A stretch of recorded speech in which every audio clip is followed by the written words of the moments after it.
What is going on, everybody? My name is Ciara Lawler. Welcome back to another week of Movie Mondays. This is the Heroes for Hire podcast. We are back again talking all the week's movie news, entertainment news, and just generally having a bit of a chit chat about everything to do with film. Ladies and gentlemen, it is a bit of a strange week. I am actually here all on my lonesome. Shaun is on holidays this week. And so, the show must go on. I said we should put out an episode, and I'm the only one left, so I apologise. There are rumours going around that I have killed Shaun. They are only half true. I only killed some of his family. Not all of them. I said I would stop at him. I'm very nice like that. But it's like a minute in, and I've already just, announced murder. This is quite weird. I hope it's kind of weird for ye, but it's a bit weird for me. But this is why this week I wanted you to get involved.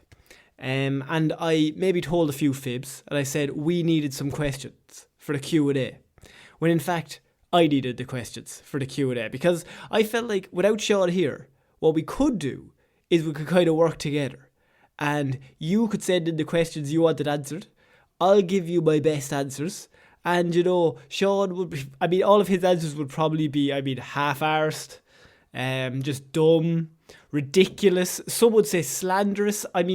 There's many words that have gone out around him, about him, but to me, I'll just try and get through all of your questions, because all the lovely people that sent them all in. I sent out the bat signal looking for questions, and many of you all came back, and you all had really interesting questions that I can never figure out how you come up with, because whenever someone asks me, do you have any questions, or asks for Q&A questions, always go blank. So always very impressed all the lovely people send back in stuff. But I feel like we could get into it.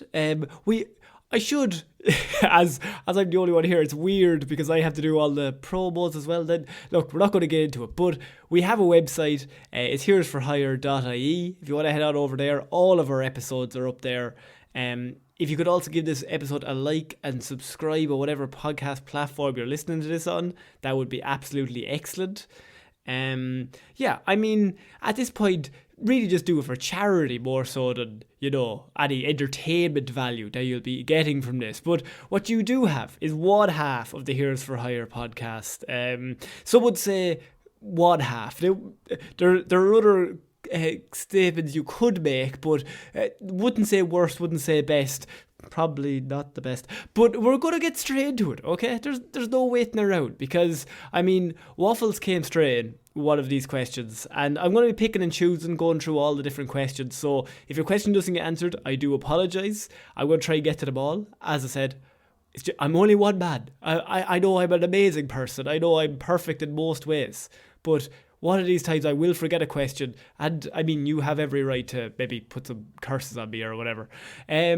But we're going to start off this week with Waffles, and he sent in a question, and this is one of our patrons, and he said, if I gave you $1 billion and told you to make a film, what film would you make? Now, what we could do is I could give you Shaun's answer, which, is probably just Spider-Man, ha ha ha, Pirates of the Caribbean, ha ha ha, isn't real steel great? But I feel like we should skip that, because it's not deep, it's not informative to the people, it's not the real stuff you want. And so $1 billion to make a film, what film would you make? I was kind of giving this a bit of thought. For me, really easy one, Nightwing, obviously. Has never had a film. Dick Grayson's one of the best comic book characters ever, my personal favourite. It's weird that, Warner Brothers, who like money, don't then involve the whole Bat family, because if you're a studio, it's been kind of proven they don't give a shit about, not just Warner Brothers, but every studio we watch, even Marvel or Disney or whatever, they're mostly going to do whatever the survey says. The people will like this. We can make the most money by doing 10 different sequels. That's fine. We're all involved in that. So why Warner Brothers or DC have never thought, well, the Bat family, they've got 4 really marketable characters, 4 or 5, 6. We could do 6 different movies, then do the team up of the Bat family. I mean, that's a whole bunch of money you could make right there. So it's always very much confused me. We've had Nightwing in Titans, of course. Nobody remind me of Titans. Why is Batman so old? Look, we're not getting into it. He's so old, though. It just doesn't make any sense. But yeah, I would probably do Nightwing. I would also not set it in Gotham. I would set it in Bloodhaven, and I would show Nightwing maybe going over to Bloodhaven, starting off fresh. It's an interesting one. Do you show like flashbacks to him and Robin? You probably don't include a scene where he says "fuck Batman," just as an FYI. But it's mostly a case of you want Nightwing to be on the ground and showing that it would, to be honest, it would be the complete opposite of the Batman movie. Even though I love the Batman movie, but like the Batman is all like, he doesn't want to talk to anyone. He doesn't even want to be Bruce Wayne. Like Dick Grayson should be working in the local community centre. He should be helping people that way. Or if you want to go the route of he's a policeman and he's getting his information that way. And the story behind that in the comic books is that Jim Gordon is in Gotham. He's the only good detective in Gotham. But in Bloodhaven, Nightwing has no good detectives. It's so rampant with corruption, he can't even find one good detective to kind of have it in the police. So he becomes the policeman himself, and then he can get to the crimes faster. And you could do that. I like the idea of just him working in the community centre. He's helping like kids. He's just being lovable, nice Dick Grayson. And then on the side, he's also a hero who's trying to help people as well. I mean, we've said multiple times, Nightwing is like just Spider-Man, but in a different version. Like, it's just nice people trying to make people better rather than punching them to death. And I know people like edgy, they like dark, but sometimes those kind of movies work. I mean, Tom Holland, we all love him. And so I think Nightwing, if you'd have to make that series. Alternatively though, if you made a Nightwing series for Netflix or for HBO Max and made it like Daredevil, I mean, Are we printing money? Or I mean, surely we are. They both have the sticks. That's all I'm saying. They both have sticks and they like flipping, and you could make it R-rated. So many hallway scenes. Nightwing loves a hallway. Let him fucking flip down a hallway. It'd be excellent. So next question is, we have Conor, who has sent us in, not me, different Conor, there's more than one. He says, this may already have been done to death, but who would win, Batman or Moon Knight? That is an interesting one. See, I can kind of come more from the DC side, but I mean, to me, Batman, is there no prep? No prep at all. They just see each other, fight begins. I would say Batman is a better fighter than Moon Knight. I don't know if that's outrageous to say, like hand-to-hand combat. Just because I think Batman's put it up to Lady Shiva in the comic books, and she's like the best fighter of all time. So to me, I'm like, okay, Batman, excellent fighter. But on the other side, I think Moon Knight is crazier. And that's hard to do when one of them is Batman. But Moon Knight he's willing to pull people's faces off just to win a fight. I think they're that great comic book panel with Taskmaster.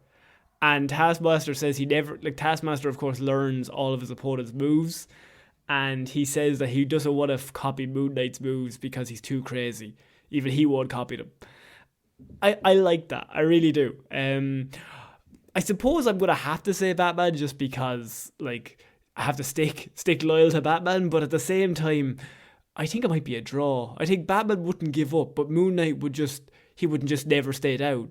He would just keep standing back up. And it would just be a case of they just eventually all both collapse due to exhaustion. I think it might be a get out if I say a draw. Look, we'll go with Batman, but Moon Knight, an absolute badass as well. I like the idea of Batman fighting Moon Knight while Moon Knight like calls him a little bitch the whole fight. I think that'd be quite good. You could even have the scene with the Punisher where he's like, you're still crying about your parents or whatever, where he says about his family. We also have Anna, who has sent in a very similar thing. It's mostly putting up Batman against other people, but she has taken a different vibe, because Anna has then asked who would do better on a unicycle, Spider-Man or Batman? An interesting question. Deep. We only get to the deep questions here on the Heroes for Hire podcast. I would say Spider-Man. Straight up on a unicycle, Spider-Man would naturally he's got spidey senses. They are just going to help him do anything, really, in terms of that stuff. Would either of them be able to play an instrument or just toss throwing stars? Guarantee Spider-Man would be excellent at all three of them. Once again, he'd never fall off the unicycle. His spider senses would kick in. He would constantly just then save himself and could do anything. I think Batman wouldn't be as good at the start. Like, Spider-Man would have naturally just be good at it. I'm taking this so seriously. Spider-Man would be naturally so good at it. Batman, give him a week, he'll learn how to do them both excellently. But straight off the bat, I think Spider-Man has it. Batman's too bulky. He's carrying too much muscle. He's too busy punching people. We're moving on to the next thing, and Luke has said, why do you think movies are having longer run times? What's the advantage, or is it just ego? With Batman, it felt like there was a lot of filler. I think very Batman heavy vibes this week. I'm sure we have questions that don't include Batman. We did have lots of questions about Batman 2 and 3 that we will get to. But do you know what? I think I read some, and it was a really interesting article they worked on a while back. I think it was last year. And apparently movies aren't getting longer. Like, they did like the longest movies of, say, the 90s and 2000s and now. And statistically, they're not that long on average. Which is weird, because I completely agree. Movies feel longer. But I think it's because it's now like a marketing ploy. So studios want you to come out because it's like, it's an event. This is a big, epic movie you have to come see. And if we're constantly being told, oh, this is an epic movie, this is so amazing, so epic, it's an experience, I think naturally we just start assuming these movies must be longer because they want you to pay for the ticket and get more bang for your buck. I think in the noughties, like late noughties, they got really short. Like 90 minutes average. That was just because, the shorter the movie, the more times you can show it, the more money you make. Like, if the movie's 90 minutes instead of 3 hours, you can just show double the showings constantly. It is interesting, yeah. I feel like they are, but then again, are we all just being done by the promotion and the marketing of it all? I think Batman did have a lot of filler. There was quite a few shots that, just like 4 seconds here, 4 seconds here. Throughout the whole movie, I think you could take off like maybe another 5-10 minutes. I don't know if that's a lot. I still think it might be still a bit long, but it might help. But then it's a cinematic experience, so I don't know. We have a question in from Russ, and he said, if Hollywood came a knocking, who is playing you two in Heroes for Hire the movie? He also specifically said that we're not allowed to fight over Barry Keoghan, who's obviously the patron saint of the pod, Barry Keoghan. We liked him before he was Joker. That's well established, all recorded. He only had 2 lines in the Eternals, and we said he was our patron saint. That's all we needed. I would say, and what I did was, I couldn't think of one for myself, obviously, because you can never think of one for yourself. So I went to the one man who's on holidays at the minute, and I sent him a sly text, and I said, Shaun, who would play me? And he came back, and he said, Sam Worthington from Avatar. And I think he's only done that specifically because he knows I don't know who Sam Worthington is. Is it Jai Courtney? No, Sam Worthington from Avatar. They're the same person. He knows I can't tell them apart, and he's done that to annoy me. But for Shaun, I would say, I think he's going to like this, I'm going to pick Karl Urban. But like, Karl Urban when he's killing supers, Karl Urban. That kind of look. Not like Star Trek Karl Urban. I think that reminds me of Shaun. He's going to really like that one. I also, while I was, in the text exchange with Shaun, I asked him, do you have any questions? Because I need him to send me some questions. He might give me some good ones. This was from a listener who, a bit bit needy of a listener. Shaun Meehan has sent this in, and he says, who's your favourite Joker of all time? Now, what he's done there is he's actively tried to annoy me. And what he's being is a devil. And you have to respect it. But at the same time, that devilment knows no bounds. Who's your favourite all-time Joker? Jared Leto. I mean, look, it's Mark Hamill, I think. But Heath Ledger was great. Oh, Heath Ledger was good. They're kind of the 1-2 punch for everyone. I mean, it's definitely one of those two. Then, I mean, probably Joaquin Phoenix third. Jared Alfa Romeo. I mean, Jared's last. Jared has to be last. Although Barry wasn't great. No, I can't slag Barry. He's the patron saint. But at the same time, I think I just don't want him to be. I don't want the Joker to be in them movies. He also then says, is Star Wars actually good? Interesting question, once again. I would say Star Wars, he's trying to get me to be the one to piss off Star Wars fans. And I once again, you got to respect the hustle. I would say Star Wars is sometimes good and sometimes not so good. And that's fine, because a lot of movies are sometimes good and sometimes not so good. If you watch any of the DC movies, perhaps, some of them good, some of them not so good. Marvel has Thor the Dark World, or Hulk. Some are good, some are not so good. So I think we worked out once that, like, wasn't it over half of Star Wars are fine or worse? And there's a few good ones. It kind of leads into our next question, which actually came in from Luke as well, and he just made me think of the Star Wars question he sent in. He says, Mandalorian and Rogue One have been live action peak Star Wars, in my opinion. What has been for you and why? Now, to me, peak live action Star Wars is interesting because obviously I came long after the originals, and with the prequels, I was kind of in the age group that they wanted, but at the same time, I never really got into them. I wonder why. But I think this is going to really, probably annoy people, but Force Awakens is my favourite one. And that's just because I think it came at the perfect time of, like, I was old enough to understand it. It'd been like 2016, was it 2015 from 2006, so like nearly 10 years since the last one. I was just at the right age, and I went on opening night. And so I was there with, like, all these Star Wars fans.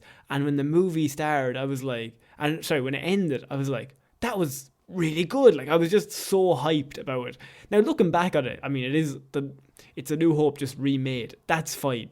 But to me, I think it was like the perfect amalgamation of Venn diagrams, that it was like the perfect time. And so I remember walking out at the cinema that night being like, that's my favourite Star Wars movie. And I think it still is. Mandalorian, obviously excellent. Rogue One, I don't know if it has that much watchability. I suppose it does, but at the same time, no spoilers, but it doesn't look great for most of them. It does have the hallway fight scene, though. It does have the hallway fight scene. You can't be a hallway fight scene. Okay. Also, Russ has followed up his question with, why is Jared Leto? Just why? That's the question. An interesting, deep, thought-provoking question from Russ there. Why is Jared Leto? I think that's the question we all ask. Why is he a thing? Now, Morbius has come out. You'll notice that we're not doing a review, or we haven't done so far. I'm debating whether to get Shaun to go see it, because if he sees it, then that means I have to go see it. And do I want to give Jared my money? It's an interesting thing, but do we take the bullet for ye so ye don't have to go? That's all up in the air. I'm now having an admin meeting with ye without Shaun here. Feel like we're missing the middleman. But I think Jared is not a great person. Am I allowed to say that? I don't know if I'm allowed to say that. But I don't know. He's always acting. He's acting so hard. But at the same time, do we care? Jared. And that's why Jared has been, from the very first episode of this show, bad vibes. For Jared, I would say the words I would think of are bad vibes. Like, you don't want to get caught on a night out with Jared, like in the same room. Like, it's just going to be a conversation that you're kind of rolling your eyes. You tell him you went somewhere, he's going to say, oh, I've been there twice. He's going to he seems to me like a story topper, and that's just a bad vibe that I can't get involved with. Also, all of the allegations of sexual misconduct and all the condoms that are being sent to people. Don't be doing that in the workplace. Come on, man. We also have moving on, we have Lorraine, who she has sent in about the Fantastic Four joining the MCU, and she asks, how are known bastard Reed Richards I wonder how you feel about Fantastic Four joining the MCU and how known bastard Reed Richards, as he is now known, and friends will affect it. So that is actually quite a good question, because to me, Fantastic Four is a strange one. We've seen them already, and it's been done quite poorly. Which one? Like 2005, like Rise of the Silver Surfer, and then Fan Four Stick, for God's sake. So it's one of those where it's been done quite poorly, but at the same time, if you get Fantastic Four right, you could make a whole bunch of money. And I feel like I revert back to money a lot, but it's not because like I really give a shit about it. I just know like that's what the studio, these guys in the boardroom, that's all they give a shit about. So they're like, well, will it make money? No, well, but people like the character, yeah, but just because those people like it doesn't mean it's going to break $1 billion. I don't think so. Fantastic Four for the MCU could be really big, especially after Avengers Endgame and everything. And the team is quite literally like a family. So it's one of those that it's quite the opposite of the Avengers. Like, I think you should never have an origin story for Fantastic Four. I don't think you need one. And I think it's absolutely fine that it's assumed they all have powers. And we kind of all have their idea of their powers. Not to say anything, but we all know that the two best Fantastic Four movies are both called The Incredibles. So just do them. And The Incredibles is my favourite movie ever. So I could definitely get involved in a Fantastic Four film.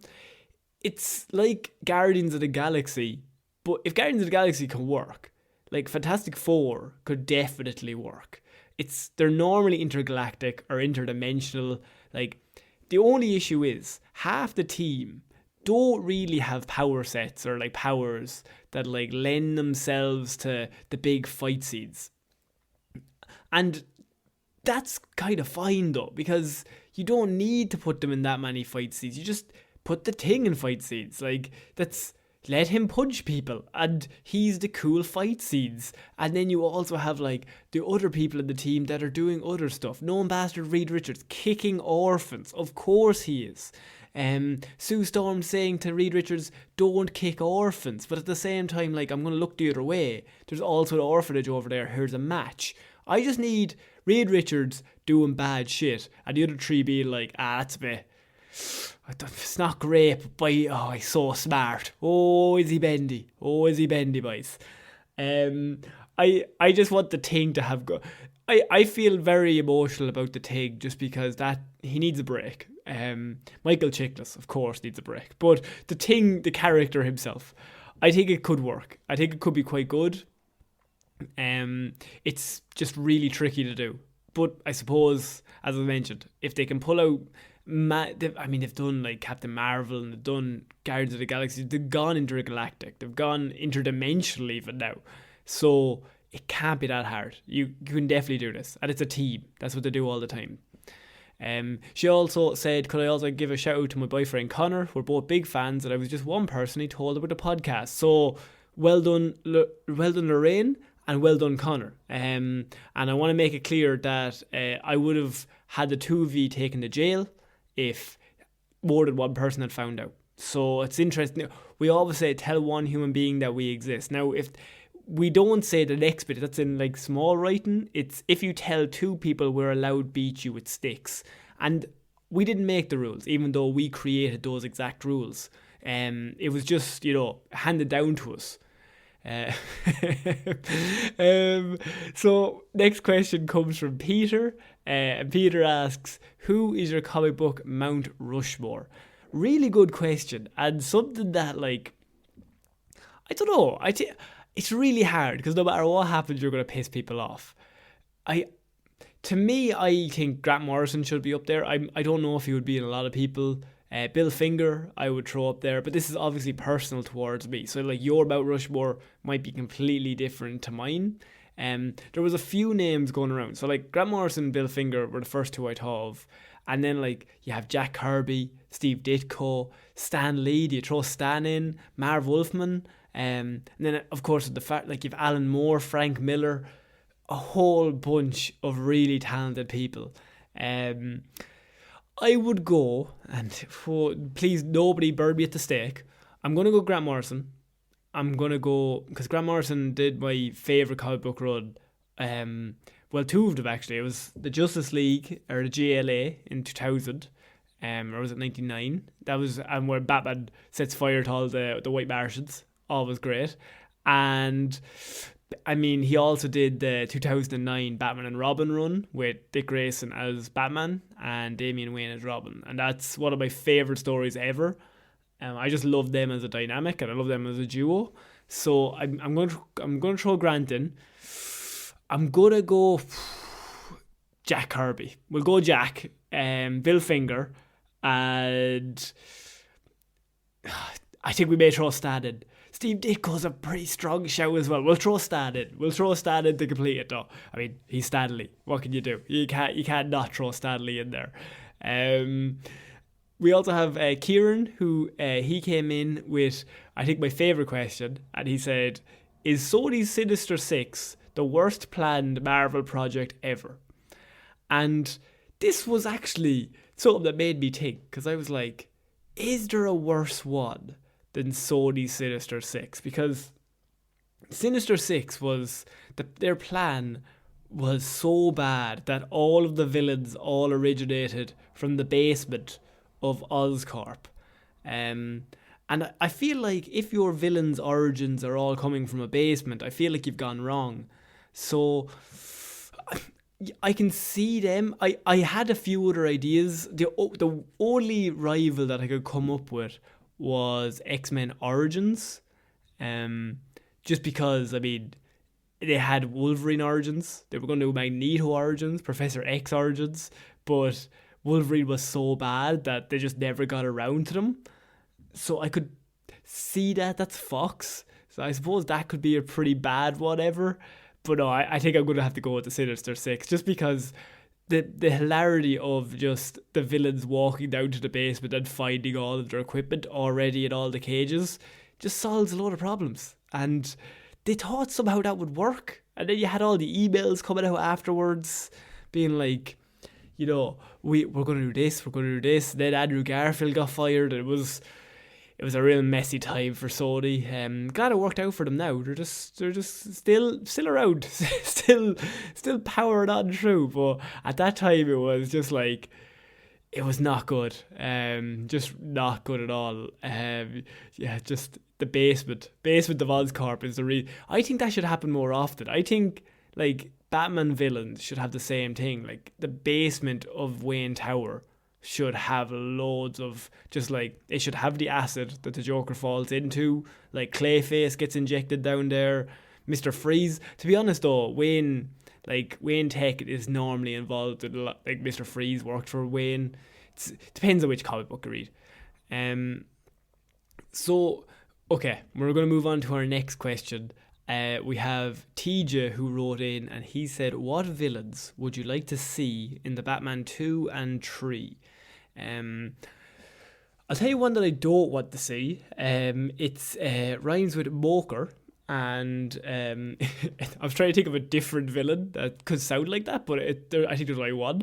I think he should be involved. I know he's going to be involved. It's somewhere. We all kind of know he's going to be involved. It's the Joker. Of course, he makes a lot of money. I don't want him to be the main villain though. I just want him to be in Arkham, just like fucking with people. And Barry can do that. I think Barry would be great at that. I would have, as a second and third one, Mr. Freeze. I think would be excellent. Obviously not Arnie Mr. Freeze, like Ice to See You Mr. Freeze. I'm talking like proper Mr. Freeze, heartbreaking story. I think that would really play up to Pattinson's Batman of just, he's all black and white. Like, he's just, you're either on the side of good or you're not. And I really like the idea that Mr. Freeze would really challenge that. Like, he wouldn't really understand what to do. Because you have a villain who's committing crimes, but he's doing it to save his wife who's like terminally ill, that he's trying to find the cure for. And I think that the movie has to end with him healing her, but she doesn't love him anymore for the thing he's become to save her. And then you have the moment where she goes off with like a new family, and you have Mr. Freeze out in the cold, literally. In the TV show, they have him out in actual snow. You could do the same thing. But I really love that idea. Mr. Freeze is just like a really sympathetic villain. You could also do Clayface. We love Clayface. And Hugo Strange. I think Hugo Strange would be a really good one. Just different characters. I know, like, Bane, I think, would be a really good one if he's done correctly. But I feel like The Dark Knight Rises is like 2012. Like, it's like 10 years ago. Saying that about the Joker, but I think it's too soon. If they hadn't done Bane, I would have been like, yeah, all in on Bane. Let's do a really smart Bane, way smarter than Batman. He's always outsmarting him and then beating the shit out of him. I want that. Bane releases all the criminals, then he tires Batman out, which Pattinson's Batman would absolutely fall for that. Then Bane breaks his spine. Excellent stuff. But I think because he was already done by Tom Hardy, like in a really big movie 10 years ago, I think you leave Bane out for the minute. And I think, yeah, Mr. Freeze, Clayface, I think excellent. Clayface, another sympathetic villain. The actor who he injects himself, then he becomes something else. He's trying to stay young, all that stuff. Hugo Strange would be a really fascinating one. Like, he'd just be a mindfuck. Maybe he's somewhat too similar to the Riddler, but I think it would be really interesting just to see what they do with him. So I'm gonna try and find a different question. I'm scrolling through all of them here as I speak. What do we have? If you get one celebrity guest to be on the podcast, who would it be and why is it Jared Leto? Now, I'm not a fan of the asking of that question, the structure. Of course it is Jared, because I would just like to say two things to him. Just one question and one statement. And the question is, why? And the statement is, cease. Just, that's all it needs to be said. Just leave it. Just stop, Jared. Just do the thing where you like slowly just move your finger to his lips. And it's just like, shh, shh, shh, shh, shh. Stop now. Go to sleep. Stop now. He also asks of which one of the Sex and the City characters are you? I suppose I would be the Peloton. That's I don't know any of the other ones. Remember Peloton took a load of sales hits from that? That's fucking great. If you could tell your 10-year-old self one thing, what would it be? Tricky one. Tell my 10-year-old self something, like, because he's a fucking idiot. I mean, the simplest answer is don't snort the sugar candy cane things. So, you know, like those tubes with sugar in them, like the powder. Don't snort them up your nose. You will have a headache for 2 weeks. Just because you're trying to impress people doesn't make it a right colour. That's what I just have a really like a big sit down just about tomorrow you're gonna buy one of them from the shop, and for a laugh someone's gonna say, I bet you won't do this, and then you will do it, and then you will have a headache for a long time. So maybe don't do that. I think that's as important a piece of advice as anything. Other than that, you're doing alright. Just keep it up. What's one surprising skill you've got that most people wouldn't assume that you have? I don't have any skills. I can make my co-hosts of my podcast disappear very easily. Well, actually, I say easily. It has been like nearly 180 weeks that I still haven't been able to get rid of him, but he keeps coming back. If anyone knows the sport of hurling, I would recommend looking it up on YouTube. I'm pretty decent at that. By pretty decent, I mean like alright. But it's someone described it as lacrosse and hockey mixed with murder. So that's normally what I would play. Just as a hobby, just as, you know, an interest. I'm trying to find a different question here. What comics or other books are you currently reading? Last book I read was actually Billy Connolly's autobiography, just because I think Billy Connolly's one of my heroes. I think he's he's Jesus when it comes to like stand-up comedians and all that stuff. I absolutely adore him. So yeah, I read his autobiography. I think it's called Windswept and Interesting, and it's just really, really great. Yeah, a lot of just like old stories that he's told on the stage as well. So of course it's in the book, like it goes along with the piece that he would do on stage, but it's just really great once he starts getting into stories that you wouldn't be able to tell, because like he had a really hard childhood, but it's constantly just moving forward. You're hosting a dinner party. What comic characters do you invite, living or deceased? Easy to Nightwing, Spider-Man. You're gonna have a good time. It's just gonna be a bit of crack. Last, it has to be 3, living or deceased. Nightwing, Spider-Man, and the Thing. I'll bring the Thing just because it would annoy known bastard Reed Richards. Just that if the Thing got the invite but Reed didn't, I think that would make me happy. So yeah, bring Michael Chiklis in. Maybe just Chiklis, not the Thing himself. Jamie Bell can stay at home. Just Chiklis. That's all I need. Okay, I'm trying to find a different one. Maybe what villains? Yeah, we already asked that. We already answered that. What villains would we like to see? Which favourite Marvel and DC characters are you waiting for to appear in film? What ones haven't appeared? DC is easy. It's Nightwing or Tim Drake. I love Tim Drake. Tim Drake I think is excellent. I think there's so much money to be made off Tim Drake, who is like just as smart, just as good of a detective as Batman, but he's Robin, and he was also smart enough to figure out who Batman and Robin were just off his own back, and he was only like 12. I really like Tim Drake, and obviously Nightwing is an easy sell for me. I can't think of any Marvel. Nova got we covered that last week, that Nova's getting his own film. I think that's really, really cool, because I think Nova's such an interesting character that they could, easily, that's another movie from Marvel, intergalactic, it's in space, but it's really cool. You can make, that's a character that we've already been introduced to, the Nova Corps, all that kind of stuff, but it's a whole other aspect, and I think it could do really well, just visually. I think you could do a lot with that. Next question. If you could write a story for a comic book character, who would you write and what story would you give them?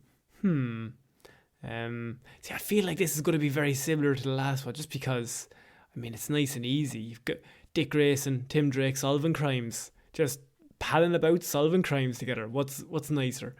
I don't know if you could do anything else. I just love any scenes where like all the Bat family are together, like all 7 of them, and they're all just taking the piss out of each other. Just like a good scene like them and like the burger, having the burgers together, and they're just all in the diner, like in the booth together, and you have all the Robins there, and you have Bruce there. I just think those kind of panels and those kind of stories, to me, I would much rather read like 7 pages of them just hanging out, just taking the piss out of each other, instead of like a half decent villain story. I think that's when you know you have a good villain or a good character or cast, that you can just, no matter what it is, movies, TVs, you would just like to see them in the same room just talking to each other. Just, you want to be a fly on the wall just to hear them talk to each other and all that stuff. Where do you fall on the light being a particle or a wave debate? Now, Waffles has sent that in, and Waffles knows that obviously now that the dual nature of light as both a particle and a wave has been proved, Waffles, it's essential.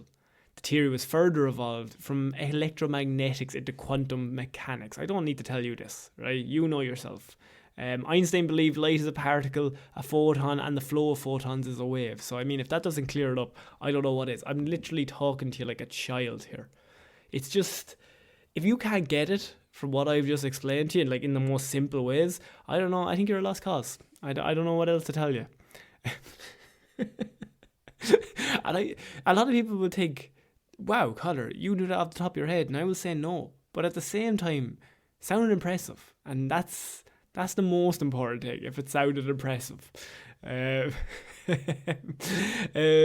What has doing the podcast taught you about yourselves? Oh God.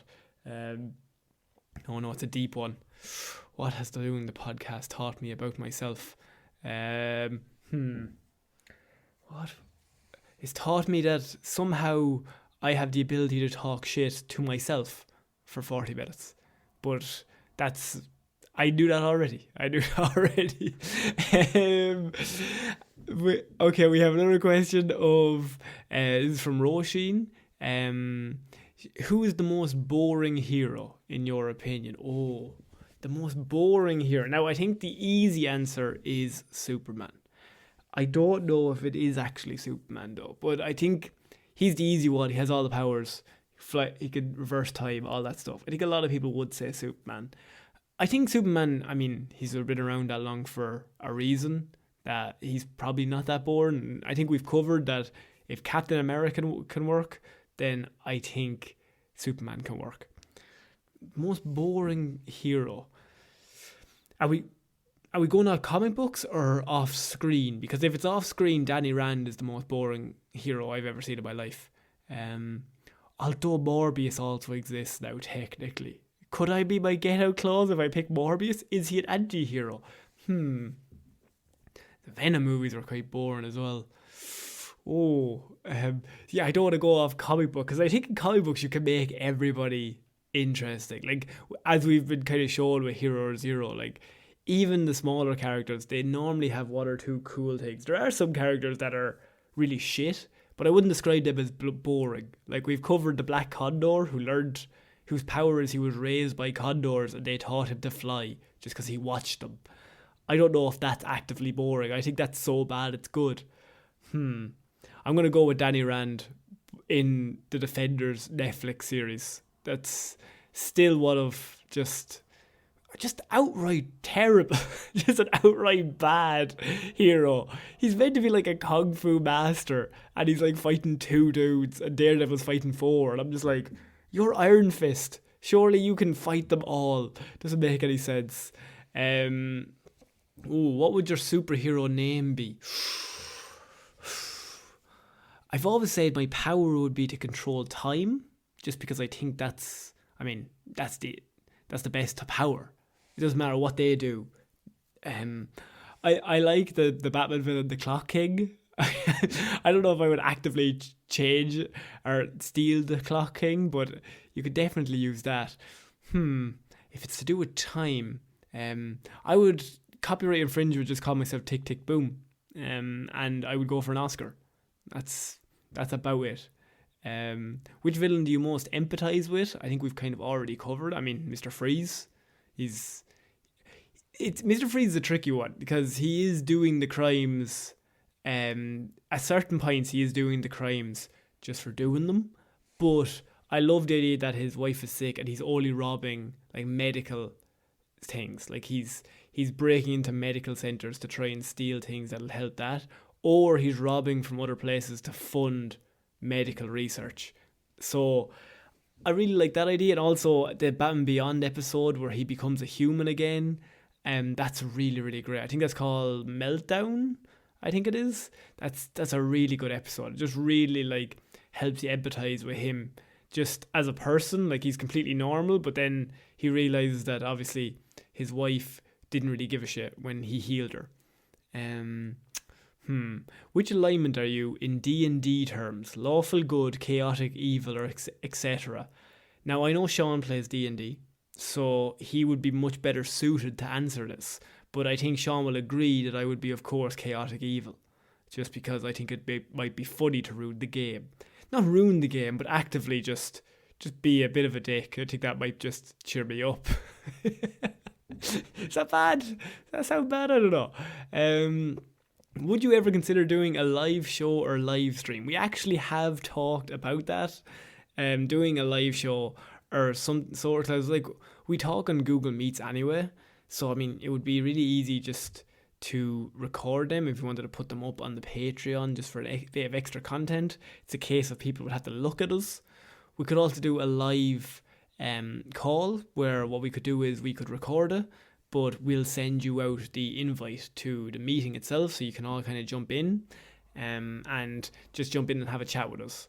We might start doing that. We might do something like that over on the Patreon, if we get to a certain level, or because all you people are very lovely for supporting us over there. So just something like that. It's something really small. Like we can jump on a call and just chat to you for an hour or two, and then feck off, because you'll realise very quickly we don't have anything interesting to say. What is my weirdest talent? I don't have any talents. What's my weirdest talent? I don't know if I have a weird talent. Do I have a weird talent? What classifies as a weird talent? Like being able to lick your elbow or something? I can't do that. What can I do? I try to think of any possible thing that makes me... Do you know when you're like trying to come up with anything about yourself that is possibly... It's like when someone asks you what's your favourite movie, they're like, oh, I can't remember any movie that I've ever seen. Basically the same vibe. My weirdest talent is that for some reason people sometimes like when I talk to my friend about movies. And it doesn't make any sense to me, but what can you do? And what would you name your boat or pirate ship if you had one? Another very Shaun pointed question as a man who just loves pirates. I would call mine who is it copyright to say the Black Pearl? Is that copyright? I don't think there's anything else called the Black Pearl, is there? Cutter's I was gonna say Cutter's floater. But like, I don't know if you could say Connor's floater. I think that might be illegal.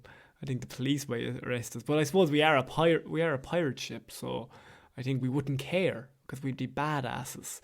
Name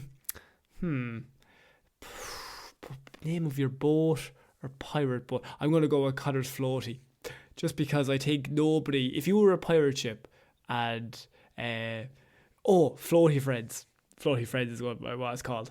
And you're a pirate ship and another pirate ship drives past and you've got like floaty friends on the side written in crayon. They're going to go, look, they must be absolute badasses, because nobody in their right mind would write that on their own pirate ship unless they were stone cold killers. You wouldn't want to show off. Like, it's the lads that like, oh, we're like the killer boat. They're the lads you want to attack. They're hiding some. They're overcompensating. Well, we want crayon, bright colours, just floaty friends. And I think we just all hang out and just play some really nice music. And then if anyone bothers us, we obviously chop off their arms and their legs. But they won't know that. Like, you know what I mean? It's like a horror movie once you get there. But up until that point, I think we just come across quite well. Just... we're going to have like Florence Pugh in Midsummer just like leading us.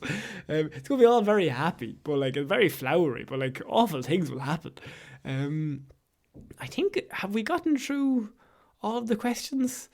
I feel like I've gotten through quite a lot of how long are we in? 47 minutes. Oh my god, I've been talking for 47 minutes. Feels like we're doing like a radio show here. This is really weird.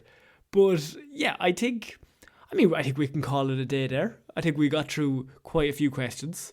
I feel like I'm missing quite a few as well. So if we didn't get to your question, I say we, by the way. If I didn't get to your question, what we'll do is I will find them, we'll put them in our little folder, and we will ask them the next time we do a Q&A. Because I'm thinking I'm going to take the next 4 weeks off. We'll just make sure I do 4 Q&As in a row. I think that might be fun. What I want to announce now is there probably won't be a weird news this week, just because I feel like it might be weird if I talk about weird news by myself.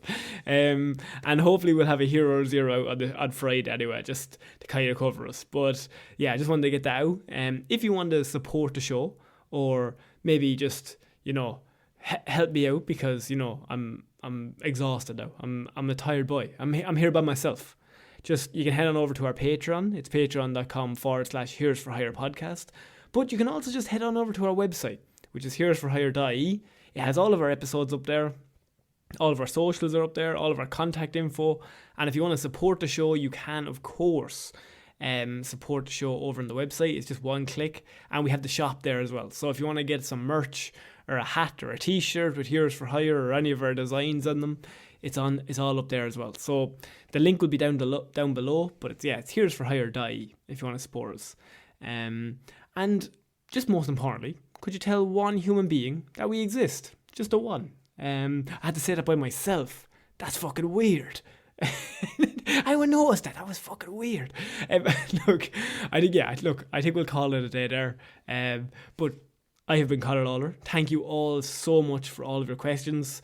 You made this episode quite a fun one, and hopefully we'll be back to normal next week, where I drag Shaun in and I get to use his brain to cover for a lot of my, not really knowing the answer to most things. So yeah, I've been Conor Lawler, and we shall talk to you all next week, guys. Bye.